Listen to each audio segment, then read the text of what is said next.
સચિન પારધી કણદે વિસ્તારમાં પોલીસ નશીલા પદાર્થના ગેરકાયદેસર વેપાર સામે મોટી કાર્યવાહી કરી છે. અંબિકાનગર વિસ્તારમાં દરોડો પાડી પોલીસે ₹21 લાખથી વધુ કિંમતનો ગાંજો જપ્ત કર્યો છે.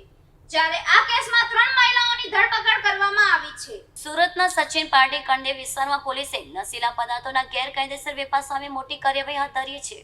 મળેલી બાતમીના આધારે પોલીસે અંબિકાનગર વિસ્તારમાં આવેલા મકાન નંબર 240 પર દરોડો પાડ્યો હતો. દરોડા દરમિયાન મકાનમાંથી મોટી માત્રામાં ગાંજો મળી આવ્યો હતો. તપાસમાં જાણવા મળ્યું કે આ ગાંજો ઓડિશાથી મંગાવવામાં આવ્યો હતો.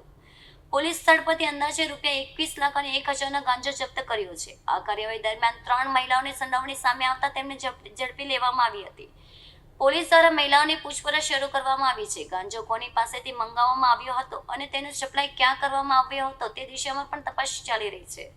જપ્ત કરાયેલા નશીલા પદાર્થને કબજે લઈને કાયદેસરની કાર્યવાહી હાથ ધરવામાં આવી છે. પોલીસને આશંકા છે કે આ કેસમાં અન્ય લોકોની પણ સંડોવણી હોઈ શકે છે.